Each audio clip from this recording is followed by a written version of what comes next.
안녕하세요 여러분, 굿윌의 전공체육입니다. 여러분과 같이 중등체육 임용시험을 준비하고 있습니다. 자, 여러분의 합격을 응원하겠습니다. 요즘 굉장히 많이 더운데요. 여러분들 건강관리에 유념하시고, 네, 이제 뭐 시험 공부 이런 거 열심히 하시는 것도 좋지만 쉽지 않으시겠지만 그 안에서 즐거움을 찾으시면서 시험 공부에 임하셨으면 좋겠습니다. 자, 이거 모르고 시험장에 가지 마오 시리즈 25번째 시간입니다. 보게 되면요. 1번 문제 볼게요. 26학년도 A형 12번 문제이고요. 명칭을 쓰는 문제입니다. 제가 여기 간단하게 그 지문에 대한 내용을 지금 추각해서 올려놨는데요. 보시면 알겠지만 A형 12번은 거의 마지막 문제입니다. 마지막 문제임에도 불구하고 명칭을 묻고 있잖아요. 즉 시험 문제가 어떻게 출제된다는 게 이제 명확해진다는 걸 여러분들이 아실 수 있을 거예요. 즉 개념을 물어보고 명칭을 적으라고 하거나 명칭을 주고 개념을 적으라고 하는데, 개념을 적으면 채점이 어렵잖아요. 채점이 어렵기 때문에 개념을 어떻게 물어보냐면 개념을 문장으로 주어집니다. 문장으로 주어지고 여기서 맞았냐 틀렸냐를 찾아내게 해요. 이런 시험 문제가 80% 90% 이상입니다. 자, 아시겠죠? 그리고 계속 특정 영역에서 계속 반복돼요. 자, 다시 한번 설명드릴게요. 명칭을 적는 문제입니다. 10번 문제. 자, A 볼게요. 젠타일의 운동학습의 단계의 명칭을 쓰시오. 아주 친절합니다. 자, 젠타일의 운동학습 단계는 1번 움직임의 개념 습득 단계가 있고, 2번 고정화 및 다양화 단계. 그러니까 여러분들은 이 명칭을 암기하고 계셔야 되고요. 움직임의 개념 습득 단계가 어떤 것인지 이 글을 통해서 개념을 이해하고 계셔야죠. 운동기술이 목표를 달성하기 위하여 필요한 적절한 움직임의 형태에 대한 이해, 고정화 및 다양화 단계. 폐쇄운동기술에서는 고정화되는 거고요. 개방운동기술에서는 다양화되는 겁니다. 자, 배드민턴의 드라이브 기술을 학습하기 위해 요구되는 적절한 팔 동작, 보폭 등의 움직임 형태에 대한 이해가 우선 필요한 단계. 보세요. 배드민턴 드라이브 기술에 대한 이해가 우선 필요. 이렇게 돼 있잖아요. 이거 뭐예요, 그럼? 움직임의 개념 습득 단계죠. 이게 어떤 지문이냐면 테니스와 비교해서 이 학생이 이제 배드민턴을 배우는데 뭐 이제 정적전이 부적전이 뭐 이런 것도 관련이 될 수 있는데, 여튼 이제 배드민턴을 할 때 테니스와 다른 어떤 점이 있다는 거예요. 그래서 그 어떤 점이 있기 때문에 배드민턴은 테니스에 비해서 손목 스냅을 조금 더 많이 사용해야 되기 때문에 이렇게 배드민턴 드라이브 기술에 대한 이해가 먼저 돼야 된다는 거죠. 이것을 젠타일의 운동학습 단계에 비춰서 보게 되면은 움직임 개념 습득 단계가 되는 거죠. 그러니까 이거 명칭 알고 계시고 이 개념 이해하고 계시면 정확하게 찾아낼 수 있는 겁니다. 자, 그 밑에 문제 한번 볼게요. 자, 아담스 이론의 명칭을 쓰시오. 너무 친절하죠. 그렇죠. 아담스의 이론의 명칭을 쓰는데 이 명칭 여기 설명되어 있는 게 개념을 설명해 놓은 겁니다. 기억에 저장되어 있는 정확한 동작과 실제로 이루어진 동작 간의 차이를 수정하려는 노력. 즉, 피드백을 통해 운동 기술을 익히는 경우. 자, 기억에 어떤 것이 저장되어 있다는 거잖아요. 그리고 실제로 이런 동작이 들어가서 이 기억에 저장되어 있는 동작과 비교를 통해서 수정한다는 거잖아요. 이거 뭐죠? 그렇죠. 이거 폐쇄이론 이론이죠. 폐쇄이론 이론인데 이 폐쇄이론 이론에 의하면 피드백 정보를 통한 계속적인 오류 수정 과정에서 이루어진다 이렇게 나와 있는데, 요 폐쇄이론 이론이 이제 좀 더 뭐라 해야 될까, 설명하지 못하는 운동학습의 영역에 있게 됐던 건지, 뭐 구심성 신경, 그러니까 피드백을 받을 수 있는 구심성 신경을 차단했음에도 불구하고 운동학습이 이루어진다는 거잖아요. 그래서 이제 개방회로 이론이 나오게 된 거죠. 개방회론 이론은 뭐냐면 운동 프로그램 이 피드백에 의해서 이 기억에 저장되어 있는 정확한 동작과 실제로 이루어진 동작, 그러니까 피드백에 의해서 비교에 의해서 운동학습이 이루어지는 게 아니라 운동 프로그램이 이미 저장되어 있다는 거예요. 따라서 피드백이 없이도 운동 프로그램에 저장되어 있기 때문에 그 동작을 할 수 있다는 거. 이게 바로 개방회론 이론이 되는 거죠.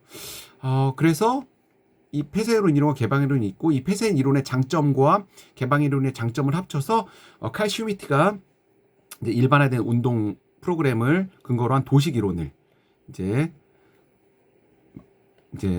그 도식 이론을 이제 만들게 되는 거죠. 그리고 이 도식 이론에 회상 도식과 제인 도식이 있는 거고, 빠른 동작은 회상 동식으로, 느린 동작은 제인 동식으로 설명할 수 있게 됩니다. 요거 좋은 문제예요. 좋은 문제고, 우리가 여기서 알 수 있는 것들이 시험 문제라는 것이 이렇게 개념을 글로써 표현해 놓고서 명칭을 묻는다는 걸 알 수 있습니다. 요거 좀 알고 계셨으면 좋겠고요. 자, 24번 A형 6번 24년도 A형 6번 문제인데요. 보게 되면은 박 선생님의 경우 GPS 기기를 활용하여 축구 시합 시 학생 개인별 이동 동선 및 활동량 정보를 파악하고 분석함. 이 정보를 모든 학생들이 소지한 태블릿 PC를 통해 전달하고 분석하는 시간을 가졌음. 딱 봐도 이 GPS 기기를 활용했다는 거, 이런 거 좀 약간 굉장히 특색 있다는 걸 알 수 있죠. 실제 교육 현장에서는 이런 게 쉽지가 않습니다. 예, 이제 할 수는 있겠지만, 네, 이렇게 이런 걸 이제 지향하는 거죠. 그래서 문제가 이제 2022 개정 체육과 교육과정 교수학습 방향에 근거하여 쓰시오 이렇게 나와 있는데요. 자, 이거는 2022 개정 체육과 교육과정 교수학습의 방향은 쉽게 이야기하면 이거는 어떤 학문적 논리성이 그렇게 이렇게 뭐랄까 논리적 그게 이렇게 촘촘하지 않은 거예요. 이거는 그냥 만들어낸 겁니다, 사람이. 그러니까 이 뭐랄까 교수님들 학자들이 2022 체육과 교육과정 교수학습의 방향을 이렇게 만들어낸 거예요. 1번부터 2번, 3번, 4번, 5번, 6번 이렇게 하라고 만들어낸 겁니다. 그러니까 다른 말로 표현하면 이거 10개도 만들 수 있어요. 지금 6번까지 있지만 7번, 8번, 9번, 10번도 만들 수 있어요. 그러니까 이것은 특별하게 뭐 어떤 그런 학문적 논리성이 막 이제 개연성이 이렇게 막 이 촘촘하지가 않거든요. 이거는 그냥 암기하셔야 되는 거예요. 암기하시고 그 내용을 이제 이해하시고 암기하시고 계속 자꾸 반복해서 보셔야 되는 겁니다. 이 GPS 기기 활용하고 태블릿 PC 활용하고 전달하고 분석하는 시간을 가졌다고 하니까 디지털 기기를 활용한 효율적 교수학습이라는 걸 알 수 있습니다. 제가 이 개정 교육과정 문서 같은 경우에는 문제가 나올 때마다 어떻게 공부해야 되는지 자세히 설명을 드릴게요. 그 밑에 문제도 마찬가지인데 2022 개정 체육과 교육과정의 평가의 방향에 근거하여 쓰라고 했잖아요. 그런데 이것도 마찬가지로 이거는 교수님들이라든가 뭐 예를 들면 이제 관계자분들이 만든 겁니다. 만들었기 때문에 지금 여기 3개만 나와 있잖아요. 1번 신체활동 역량 함량을 위한 종합적 평가, 2번 학습자의 성장 과정을 반영한 다양한 평가, 3번 학습자의 수준을 고려한 맞춤형 평가. 이거 제가 한 10개도 만들 수가 있어요.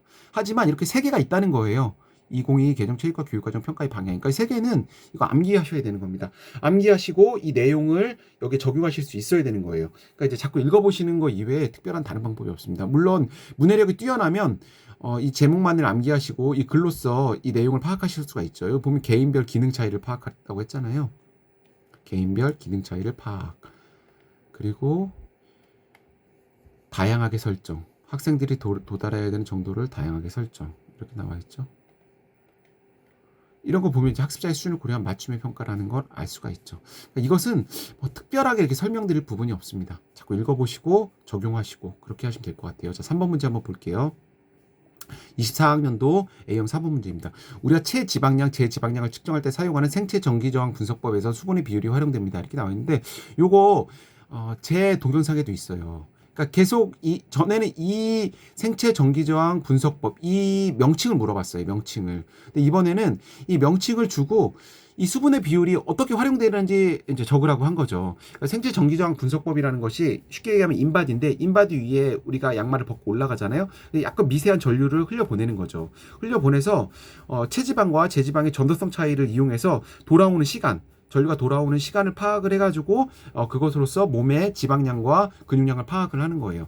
즉 근육량에는 수분이 좀 더 많겠죠. 그 지방에는 수분이 조금 더 적습니다.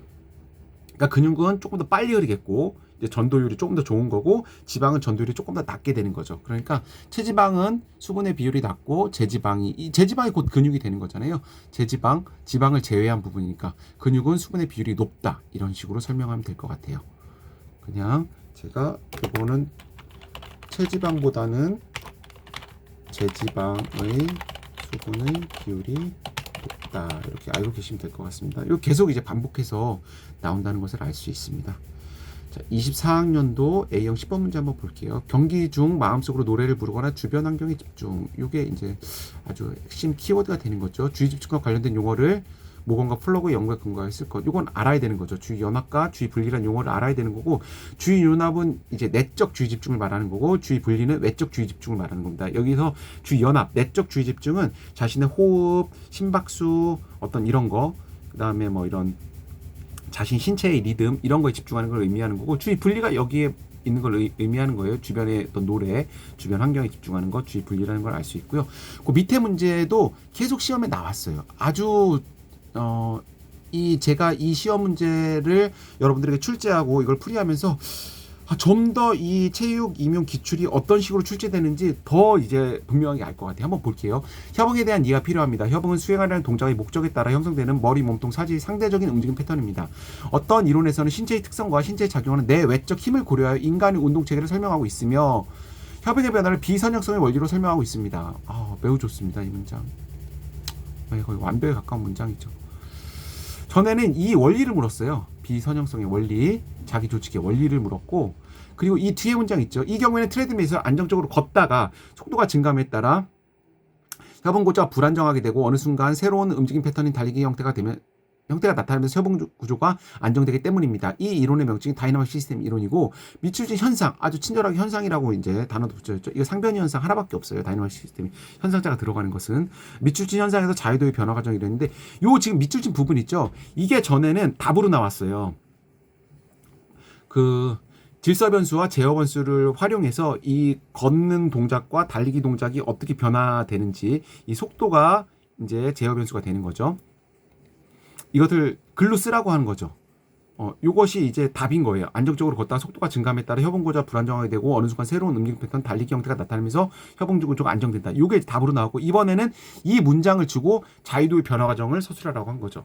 자유도라는 게 어떤 거죠? 신체의 움직임 형태의 어떤 변화 가능성, 이런 거잖아요. 근데 걷다가 속도가 점점 빨라지면 어떻게 되죠? 자유도가 점점 높아지겠죠. 점점 높아지다가 어떤 임계점, 속도가 임계점 넘어지게 되면 걷기와는 전혀 다른 움직임 패턴인 달리기가 나타나면서 자유도가 안정화가 되는 거죠. 그렇죠? 자유도가 감소되는 거죠. 그러니까 자유도가 증가하다가 감소한다. 이렇게 적으면 될 것 같습니다. 자유도가 증가한다는 건 움직임 형태가 불안정한다는 걸 의미하는 거예요. 자유도가 많게 되면은.